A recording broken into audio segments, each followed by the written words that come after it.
기도하고 수요 예배하겠습니다. 걸어가신 주여 감사합니다. 주께서 오늘도 우리를 보호하시고 지켜주시고 인도하시고 또 주 앞에 이끌어 주셔서 수요 예배의 영광을 돌릴 수 있도록 은혜 베푸심을 감사를 드립니다. 주께서 주의 백성들의 영광을 받아주시고 말씀으로 은혜를 베풀어 주옵소서. 우리 주 예수 그리스도 이름으로 기도합나이다. 아멘. 94장 찬송합시다.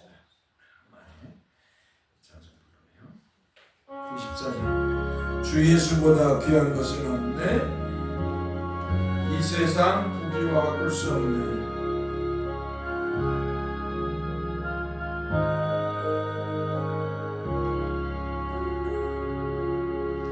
주 예수보다 더 귀한 것은 없네.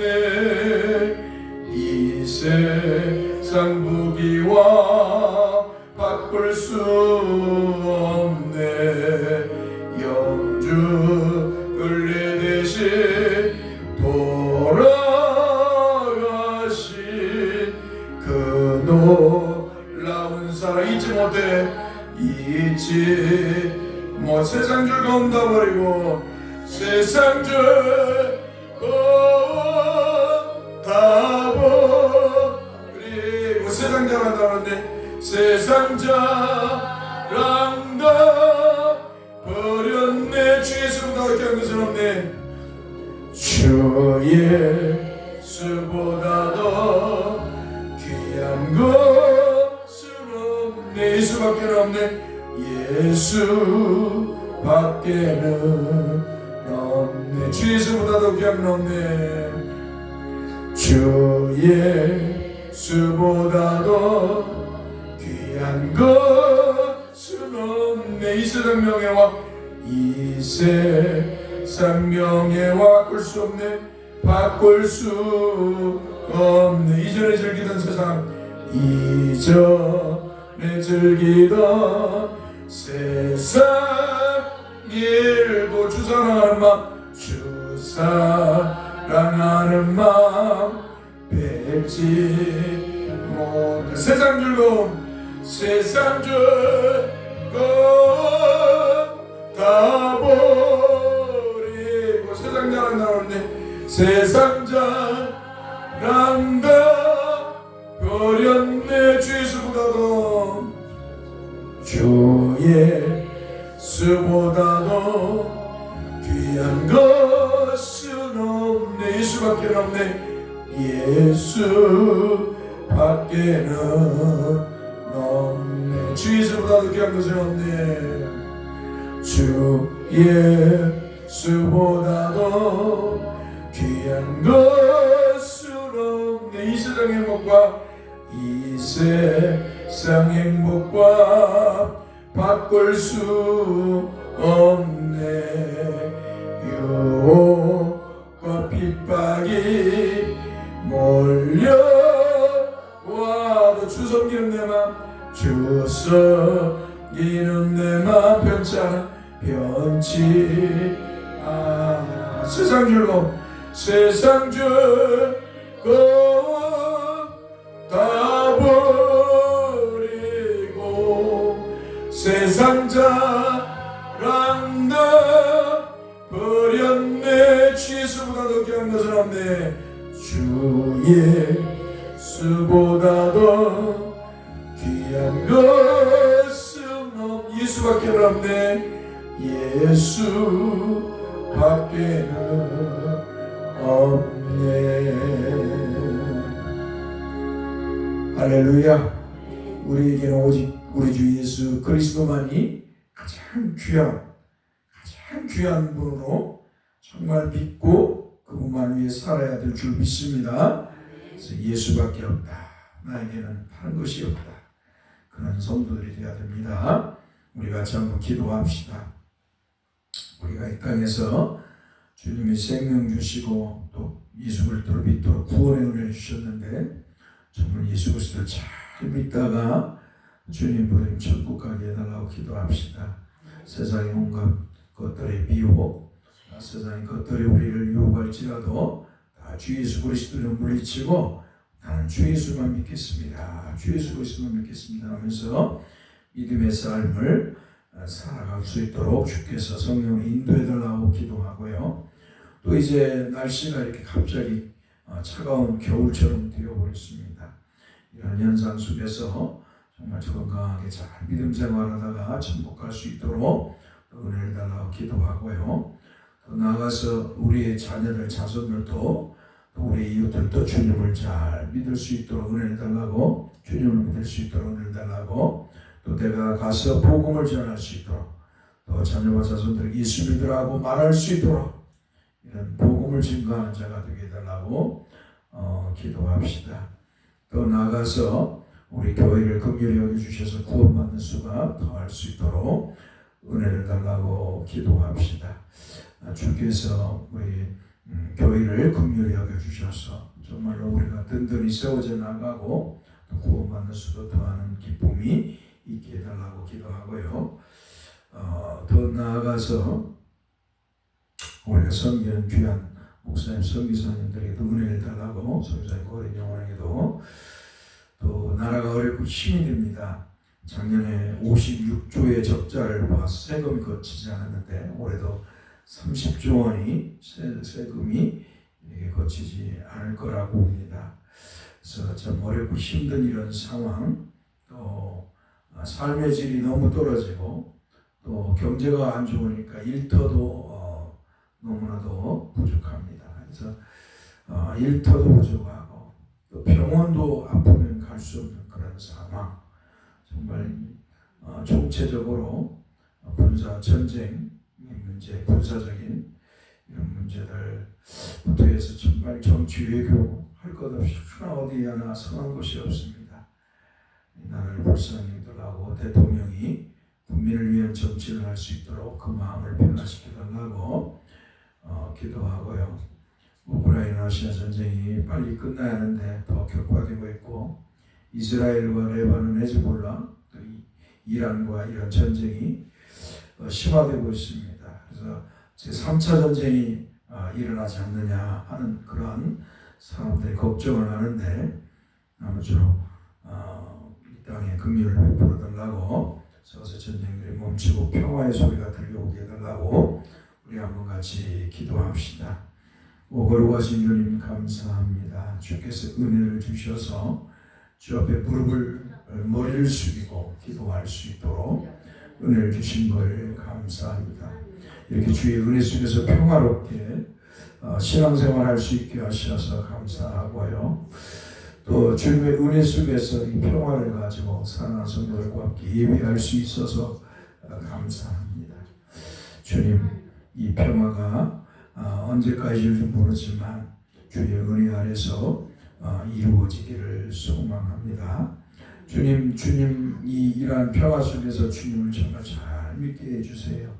우리 주 예수 그리스도를 정말 잘 믿게 해주옵소서.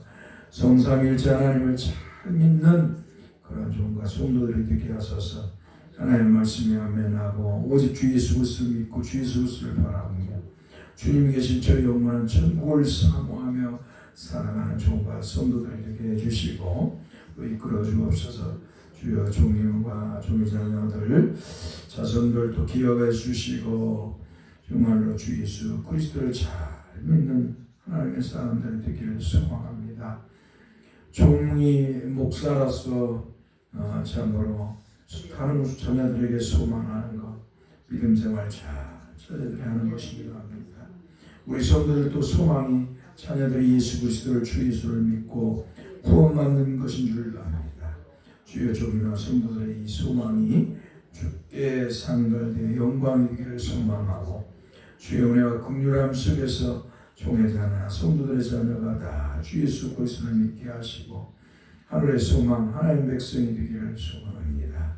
주여 우리 이웃들도 참으로 불쌍히 여겨주셔서 아직도 우상과 미신, 조상 숭배, 또 세상 것의 석가모니나 이런 것들에 우상에 빠져서 사는 저들을 불쌍히 여겨주셔서 돈이 최고로 여기고 돈밖에 모르는 인생처럼 사는 저 영혼들을 불쌍히 여겨주시고 정말 주 예수 그리스도를 믿도록 은혜를 주시고 종과 우리 성도들이 만나는 때마다 복음을 전하며 저들에게 복음을 전하며 살게 해 주시기를 소원합니다.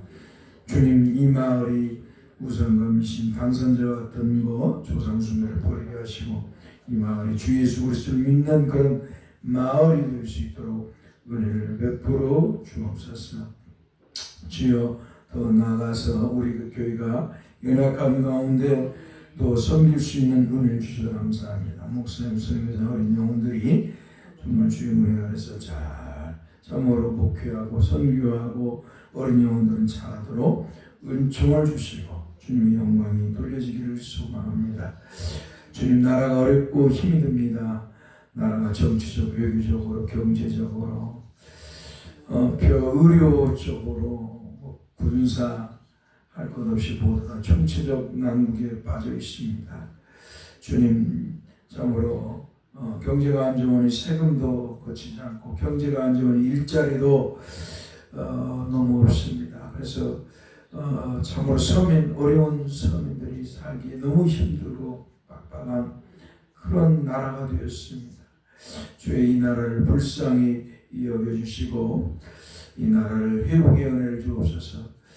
주여, 대통령이 특별히 정치를 국민을 위한 정치를 하게 해주시고 국민을 섬기고 국민을 위해서 일해서 국민들이 행복하게 살아갈 수 있도록 또한 우리 또한 평화로운 속에서 화평 속에서 신앙생활에 나갈 수 있도록 주여 은혜를 주시기를 원합니다. 대통령이 국민을 위해서 정치하도록 역사해 주시기를 소망합니다. 더 나아가서 우크라이나 러시아 전쟁도 어서 멈추기를 원합니다. 전쟁이 너무 격화되고 너무 어렵고 너무 많은 젊은이들이 죽어가고 너무 많은 민간인들이 죽어가고 있습니다. 주여, 어서 멈춰지게 하소서. 이스라엘과 레바논, 헤즈볼라, 또 가자지구 하마스, 또 이란, 후티 반군, 이 전쟁이, 중동의 전쟁이 지금 먹구름입니다. 주여, 어서 이 전쟁이 멈추기를 원합니다. 평화가 깃들기를 원합니다. 트럼프는 3차 전쟁이 일어날 것이라고 말할 정도로 지금 이렇게 미국의 대통령 후보가 이렇게 말하고 있습니다. 주여, 미국에도 안정적인 대통령이 세워지기를 소망하고 그래서 이 나라가 또 전 세계가 정말 평화롭게 이어져 나가기를 소망합니다. 주께 감사한 것, 또 일본의 총리가 이렇게 참으로 하나님의 사람, 목사님의 아들이 되었다는 반가운 소식을 듣게 됩니다. 우상 숭배를 하지 않고 그가 정말로 따뜻한 정치를 참으로 할 것 같습니다. 하나님, 그를 통해서 이 대한민국을 정말로 대한민국이 정말로 생각하는 것들이 변화될 수 있도록 그가 또한 자국도 할 수 있도록 은혜를 주옵소서. 주여, 이 모양 저 모양 또 북한과의 전쟁이 일어나지 않게 하시고 북한의 김정은이도 마음을 바꿔주시고 주님, 정말 남북이 하나님의 은혜로 통일되기를 소망하고 이 한반도가 하나 되어서 세계의 평화를 정말로 기여할 수 있게 하시고 또 더 나아가서 이 땅의 백성들도 행복한 그런 삶을 영위할 수 있도록 은혜를 주옵소서. 감사하고 우리 주 예수 그리스도로 기도합니다. 아멘. 하나님의 말씀 시편 18편 32절 말씀입니다. 시편 18편 32절 따라서 하겠습니다. 한번 따라서 해줍시다. 이 하나님이 힘으로 내게 띠띠우시며 내 길을 완전하게 하시며. 아멘. 32절 위에 우리가 지난주에 들었던 말씀, 여호와 하나님은 어떤 하나님이냐, 여호와 위에 누가 하나님이냐, 우리 하나님 위에 누가 반석이냐라고 하는 그 말씀이 들었습니다. 자, 그 하나님이 다윗에게 반석이신 여호와 하나님, 언약의 하나님이시며 하나님 백성들에게 언약의 하나님이시고 언약을 이루시는 하나님. 하나님께서 하나님 백성에게 반드시 말씀하신 걸, 언약하신 걸 반드시 이루어 주시는 하나님. 하나님 백성들을 지켜주시고 보호하시고 또 인도하시고 섭리하시고 또 하나님 백성답게 살아가도록 인도하시는 그 하나님께서 오늘 다윗에게 이렇게 다윗에게 힘으로, 하나님의 힘으로 띠를 띄우시고 또 다윗의 길을 완전하게 하였다고 고백을 이렇게 다윗은 하고 있습니다. 이 말씀은 다윗은 전쟁에 나가는 장수가 적의 화살과 칼로부터 자신의 몸을 보호하기 위하여서 갑옷을 입고 허리띠를 매는 장면을 묘사하면서 하나님께서 자신에게 어떻게 은혜를 입히셨는가를 오늘 이 말씀을 통해서, 이 구절을 통해서 지금 노래하고 있는 것입니다. 이 하나님이 힘으로 내게 띠띠우시며 내 길을 완전하게 하시며, 사랑하는 성도는 우리가 바지를 입고 그 바지를 고정하려면 허리띠를 매야 합니다. 이와 마찬가지로 전쟁터에 나가는 장수가 갑옷을 입고 그 갑옷을 잘 고정하고 정리하려면 허리띠를 매야 됩니다. 이 허리띠는 자신의 갑옷을 잘 고정하는 역할을 할 뿐만 아니라 더 나아가 말을 타고 전쟁을 달리며 적군을 뵐 때 허리를 보호하고 허리에 힘을 주는 역할을 하기도 합니다. 저도 이렇게 일할 때 허리띠를 잘 맵니다. 허리띠가 헐렁하면 일할 때 쑥 내려가 버려요. 내려가고 나면 힘을 못 줘요. 장수들도 그래요. 옛날에 장수들은 어때요? 전쟁에 나갈 때 갑옷을 막 아주 그냥 무거운 갑옷을 입잖아요. 무거운 갑옷이고 커요, 갑옷이. 근데 이 갑옷을 고정하고 잘 정리하려면 허리띠를 매야 하는 것입니다. 그러므로 갑옷에게 있어서 반드시 어때요? 장수가 입는 갑옷에 있어서 반드시 허리띠가 필요한 것입니다. 그러므로 다윗은 이 갑옷의 허리띠를 통해서 여호와 하나님의 은혜, 여호와 하나님께서 자신에게 힘을 주시고 능력을 주시어서 지금 여기까지 왔음을 믿음의 눈으로 바라보며 노래하고 있는 것입니다. 사랑하는 성도 여러분, 한마디로 다윗은 자신을 구원하시고 자신을 이스라엘의 왕으로 삼으시고 자신을 수많은 원수들의 적들로부터 보호해 주시고 노년의 전쟁이 없이 이렇게 평안을 맛보며 살아갈 수 있도록 여기까지 인도하여 주신 여호와 하나님, 그 여호와 하나님께서 자신에게 갑옷에 허리띠처럼 힘을 덧입혀 주셔서 자신의 길을 완전하게 하셔서 여기까지 왔다고 고백하는 것입니다. 사랑하는 성도 여러분, 하나님의 은혜와 사랑을 받은 성도는 이 세상에서 하나님의 은혜가 없으면 살 수가 없는 존재인 것입니다. 마치 어린아이가 엄마의 품 안에 있어서 행복하게 사는 것처럼 성도는 하나님의 품 안에 있어야 하나님의 사랑을 풍성하게 덧입어서 살아가는 것입니다. 그렇지 않으면 성도가 아닌 삶을 살게 됩니다. 주님을 떠나서는 주님의 은혜가 없는 삶을 사는 그런 죄를 짓는 삶을 살게 되면 그 삶은 거칠고 메마른 삶을 살게 됩니다. 여러분, 우리가 이렇게 하나님의 은혜로 이렇게 지금 이렇게 살아가니까 어때요? 세상 사람들보다 어때요? 사랑이 있어지고 긍휼이 있어지고 마음의 온유도 있어 있고 어때요? 부드러움도 생겨요. 이게 삶을 살아가는데 세상 사람들이 갖지 못한 하나님의 사랑을 입고 나니까 어때요? 모든 게 변화가 되는 거예요. 모든 게 삶의 질이 변화돼요. 그러니까 자기도 변화되고 삶의 질도 변화돼요. 할렐루야. 그래서 어때요? 가면은 하나님의 사람이 가면 어때요? 그 사랑이 없는 곳에 사랑이 주어지고 긍휼이 없는 곳에 긍휼이 주어지고 가난한 자들에게 무엇이라도 먹여줄 수 있는 그 도움을 줄 수도 있고, 어때요? 전쟁과 싸움이 있는 곳에 평화를 주는 줄 믿습니다. 할렐루야. 그런데 하나님의 사람이라고 해서 세상에 맨날 사람들 막 싸움이나 붙이고 서로 시기하고 질투하게 만들고 사람들 죽는 애 보고 그러면 될까요? 안 될까요? 하나님의 사람이 아니에요. 하나님의 사람일지라도 아직 하나님의 사람으로서의 교양을 갖추지 못한 거예요. 오늘 저와 여러분들은 이런 슬픈 사람이 되어서는 아닐 줄 믿습니다. 아멘. 여러분들이 정말 하나님의 사람이라면 교회뿐만 아니라 가정에 가서도 또 어때요? 이웃에 가서도 사람들이 모이는 곳에 가서 사랑과 어때요? 긍휼과 온유함을 드러내야 될 줄 믿습니다. 세상 사람들은 어떻게 하면 예수 믿는 사람들을 흠잡고 흠과 티를 잡아서 어때요? 그것을 꺼지문해서 예수 믿는 사람들을 힘들게 하고 핍박을 줄지라도 예수 믿는 사람들, 하나님의 사람들은, 예수 믿는 사람들은 어때요?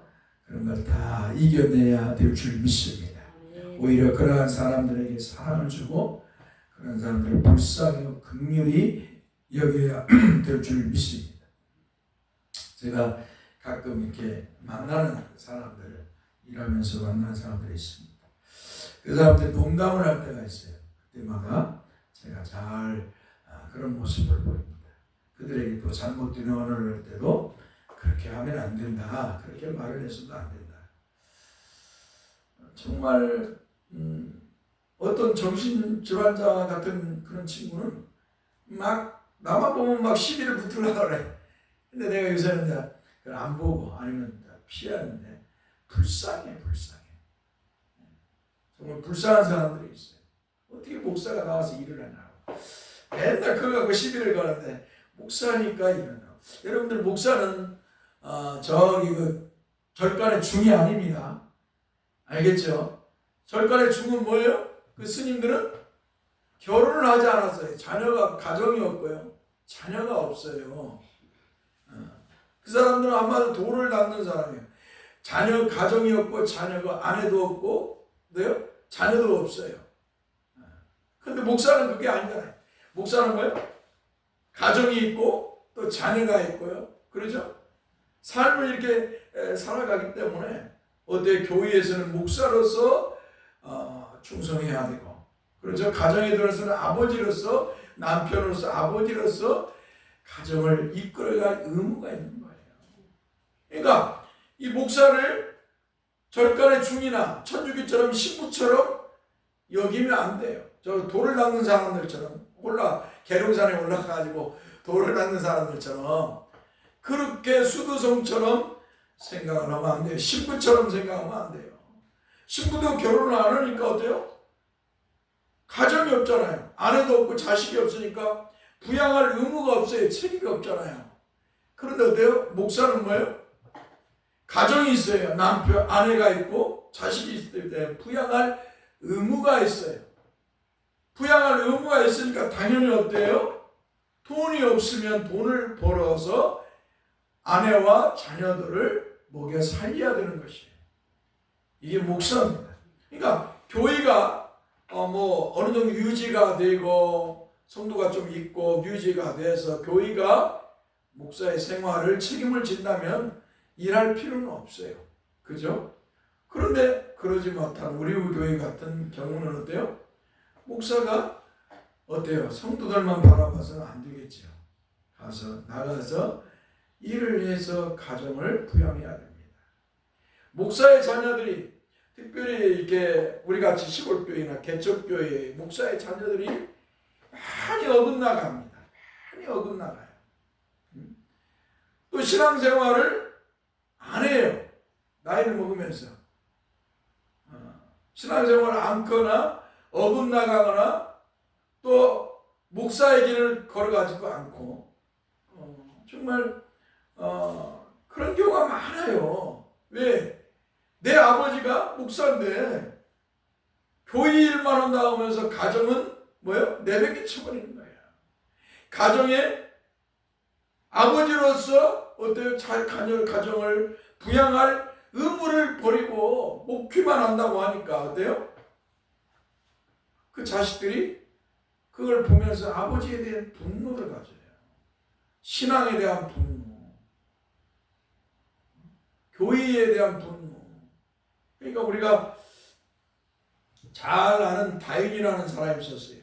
이 다인이 아버지가 목사였는데, 목사의 아들인데 아버지가 맨날 자기가 놀아주지 않고 어린 나이부터 교회만 위해서 살으니까 어때요? 이 다인이 맨날 창틀에 앉아서 하모니카 불다가 아버지에 대해서, 하나님에 대해서 회의를 갖는 거야.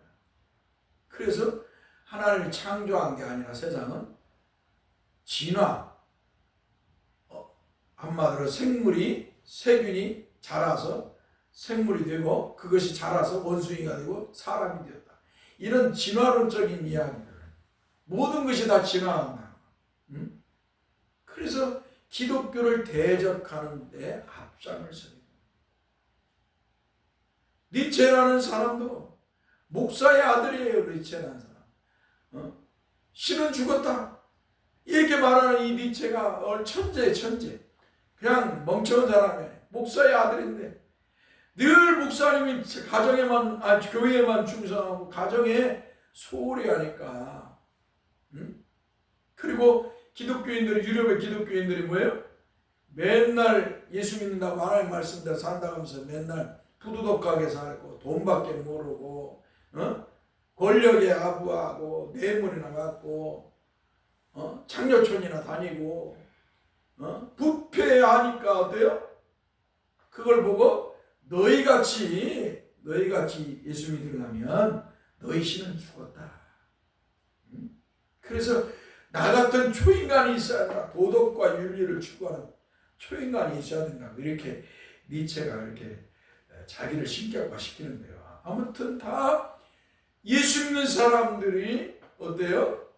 가정에 소홀히 하면 안 된다는 거예요.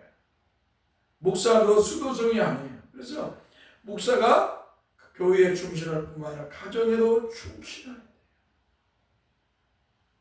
교회에서 50% 하면 가정에 와서 50% 충실해야 돼요. 그래서 100을 만들어야 돼요. 그런데 그러질 못한다는 거죠. 그러니까 어때요? 목사가 교회가 어려우면 나가서 노동을 해야 되는 거예요. 그 노동하는 것을 이상하게 성도들이 여기면 안 된다는 거예요. 성도들이 이상하게 그걸 여기면 안 된다. 무책임하게 하나님이 책임져 줄 거야. 하나님이 책임져 줄 거야 하면서 무책임하게 목사를 삶을 그렇게 생각하면 안 된다는 것이. 그래서 오늘 저는 성도 여러분들에게 정말 바르게 인식하고 또 제가 일하는 거에 대해서도 뭐 저를 합리화시키려는 게 아니라 그런 생각을 해야 돼요. 그래서 당연한 것으로 생각을 해야 됩니다. 그렇지 않으면 저도 힘들고 저희 가정도 힘들고 교회도 힘들어요. 그래서 이런 당연한 생각을 해야 하는데 이런 합리적 생각을 해야 하는데 하지 못하는 그런 교회들이 많다는 거예요. 그래서 어때요? 가정이 어려워요. 목회자 자녀들이 반골이 많이 안 맞아요. 반골이 많아요. 잘 믿는 사람들도 있지만 자녀들도 있지만 그것이 평생에 한이 되어서 사랑하는 아이들도 있다는 말이죠. 정말 이러한 모습들이 또 저의 모습이기도 해요. 저도 이렇게 무안에 집이 애들 교육 때문에 무안에 왔다 갔다 하니까 아이들한테 소홀히 한 적이 너무 많았어요. 그 새벽기도 옛날에 할 때 지금 뭐 나이를 잡숴서 못 나오기도 하고 하지만 그 아이들을 제가 잘 돌보지를 못했어요. 지금 마음이 아파요. 마음이 아픈데 아무튼 이러한 것이다. 그래서 목사는 수도승이 아니다. 신부가 아니다.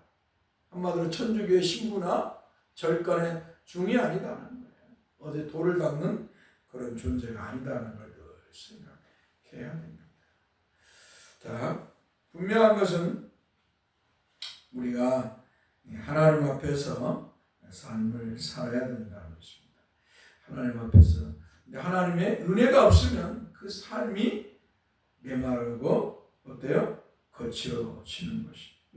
하나님의 은혜가 없는 삶은 어때요?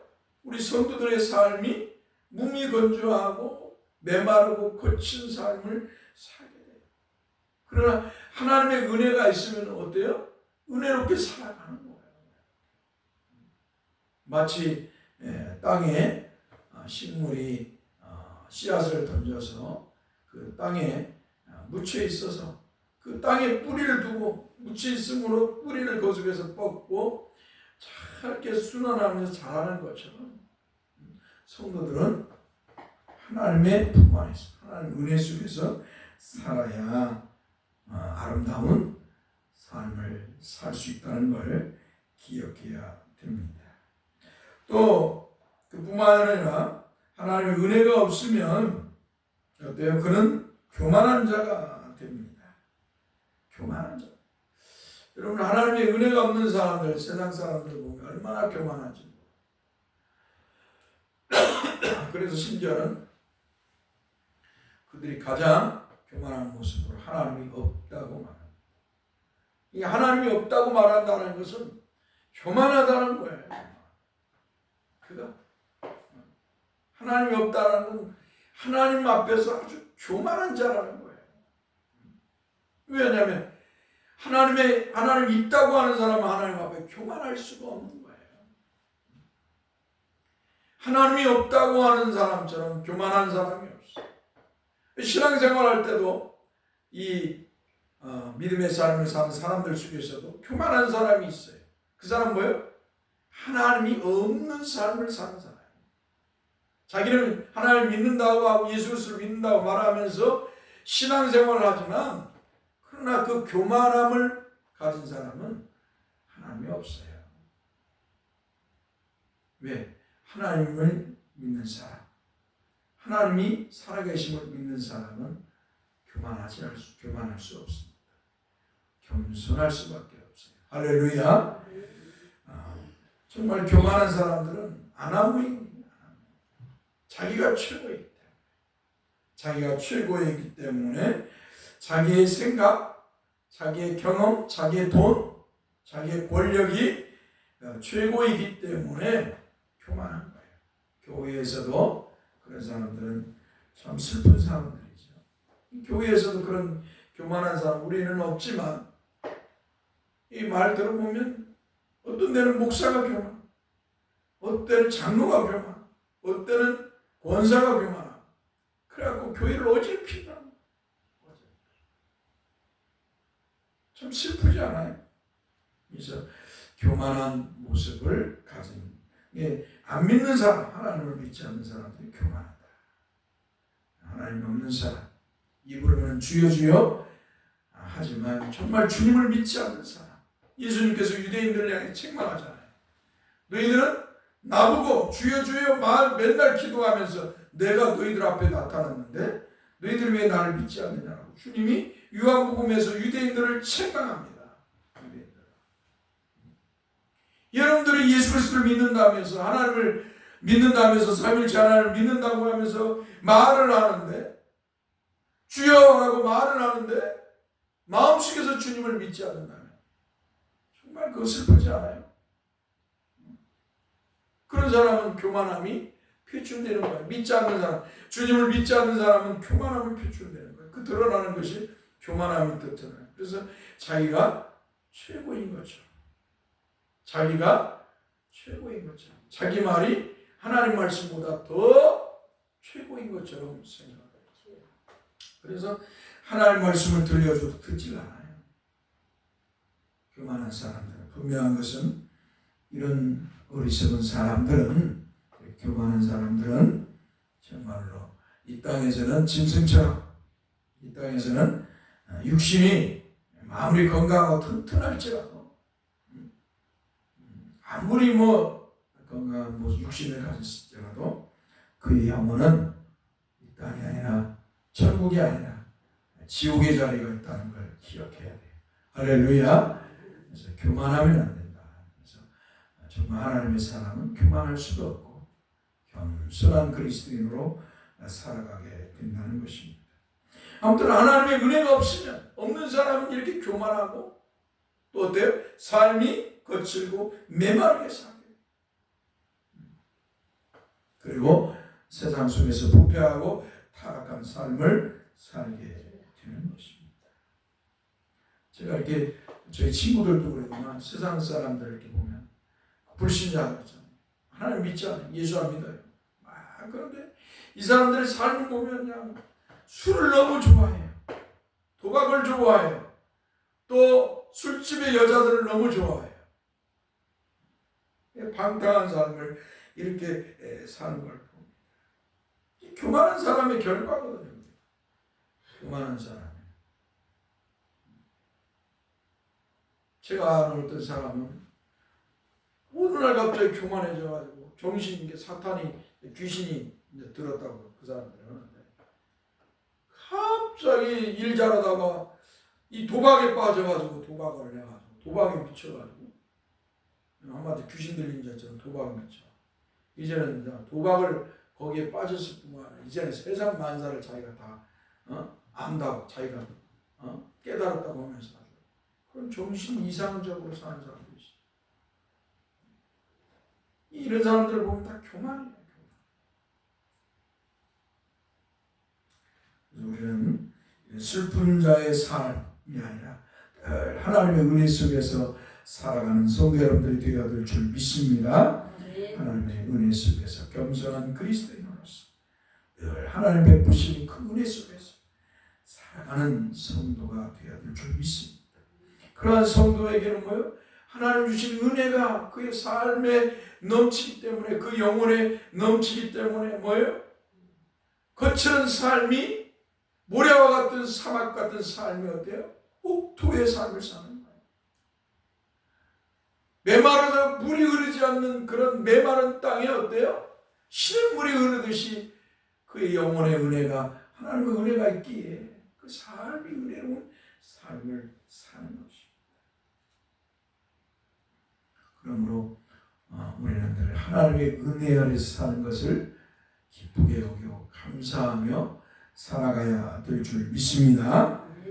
이 다윗은 늘 나이를 먹어서 70세가 될 때까지 그러니까 다윗이 30세에 왕이 돼서 40년을 예루살렘에서 한마디로 왕으로 있었잖아요. 40년, 70년 그 당시에 했으니까. 그러니까 그 옛날에 70살을 살았어요. 그 왕이 될 30살까지 얼마나 고난을 받았어요. 얼마나 그 사울 왕이 다윗이 골리앗을 죽이고 나서 그 목을 베고 예루살렘으로 입성을 하는데 어때요? 아니 그 기부하러 입성을 하는데 어떻게 해요? 여자들이 다윗이 죽은 자는 만만이고 사울이 죽인 자는 천천히. 그때부터 시기와 질투가 막 생기고 저놈이 내 왕의 자리를 뺏어갈 자다. 이렇게 헛된 생각 망상에 젖어버립니다. 어쩌면 이는 하나님께서 택하지 않은 자의 모습이에요. 비록 이스라엘이 왕으로 세워졌을 때 하나님의 선택은 뭐예요? 사울이 아니라 다윗이었기 때문에. 할렐루야. 하나님께서는 영원전에 그리스도 안에서 다윗을 왕으로 세워서 그 다윗의 자손을 통해 메시아가 오기를 작정하셨던 거예요. 하나님. 그렇기 때문에 어때요? 사울은 믿음이 없는 사람이었어. 하나님의 은혜가 없고 하나님의 주신 믿음이 없었어. 그러니까 뭐예요? 다윗이 죽인 자는 천천히 만만이라고 하니까 그 소리를 듣고 그 넓은 품을 갖지 못하고 어때요?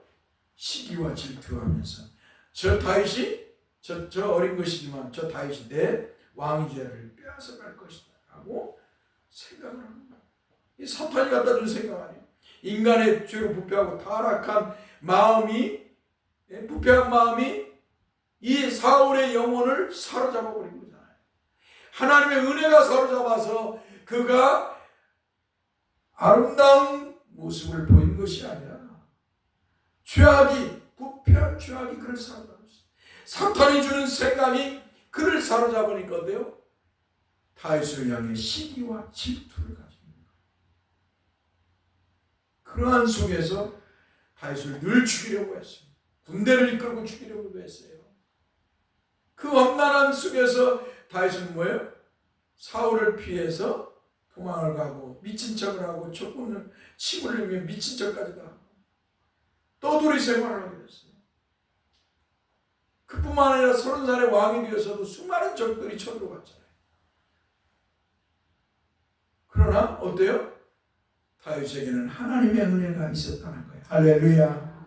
그 고난 속에서도 그 험난한 고난과 핍박 속에서도 하나님은 늘 다윗에게 향했다는 것이, 늘 하나님이 그에게 다윗에게 은혜를 베풀어 주셨다는 것이. 그래서 다윗이 이스라엘의 왕이 되고 그가 메시아의 조상이 되었다는 것입니다. 사랑하는 성도 여러분, 우리 하나님은 우리를 영원히 버리지 않습니다. 믿습니까? 우리가 참 힘들고 어려울지라도, 고난이 왔을지라도, 어떤 문제에 부딪힐지라도, 당면한 문제와 또 고난과 핍박이 왔을지라도, 사람들은 너희 하나님이 어디 있느냐?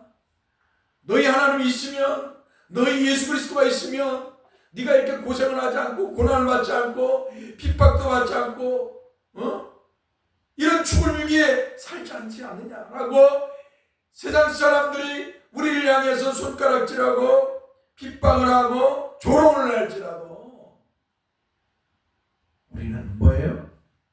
우리 하나님이 그 고난 속에서 함께 해주신다는 걸 믿어야 될 줄 믿습니다.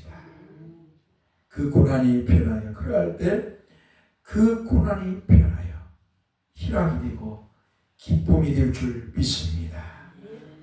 사랑하는 성도 여러분, 사도 바울은 에베소서 6장 10절에서 17절에서 마귀의 관계를 등이 대적하기 위하여 하나님의 전신갑주를 입으라고 명령하고 있습니다. 성도가 전신갑주를 입어야 하는 이유는 성도가 싸울 때는 상대는 혈과 육을 상대하는 것이 아니라 통치자들과 권세들과 이 어둠의 세상 주관자들과 하늘에 있는 악의 영들을 상대하기 때문입니다. 그래서 우리는 한마디로 영적인 싸움을 하는 거예요. 세상 사람들은 육적인 싸움을 하지만 하나님의 성도들은 영적인 싸움을 하기 때문에 하나님의 전신갑주를 입으라는 것이, 다른 이 말씀은 하나님의 은혜를 입으라는 것이, 하나님의 은혜 아래 살아라는 것입니다. 그렇기 때문에 성도는 늘 하나님의 은혜 아래 살아야 되는 줄 믿습니다. 그러할 때 악한 날에 일한 사단과 사단의 종들에서 고난과 핍박을 받을지라도 믿음으로 이길 수 있다는 것입니다. 그리고 그 믿음으로 승리한 후에 주님 앞에 설 수가 있다는 것입니다. 할렐루야. 사랑하는 성도는 우리가 하나님의 은혜로 이 땅에서 주 예수 그리스도를 믿는 믿음으로 살다가 주님이 부르시는 이 땅의 험악한 삶, 험악한 세월을 뒤로하고 주님 앞에 나아가 주님 앞에 서게 될 줄 믿습니다. 할렐루야. 사랑하는 성도는 바울 사도는 이렇게 하나님의 백성들, 하나님의 자녀들이 주님 앞에 서기 위해서는 조건이 있는데 그 조건은 다름 아닌 진리로 너희의 허리띠를 띠라고 합니다. 여기서 진리는 바로 여호와 하나님이시며 우리의 구주이시며 우리의 왕이신 우리 주 예수 그리스도인 줄 믿습니다. 그래서 예수님께서는 요한복음 14장에 나는 길이요 진리요 생명이라. 진리는 오직 여호와 하나님밖에 없습니다. 진리는 오직 하나님이신 예수 그리스도밖에 없습니다. 믿습니까?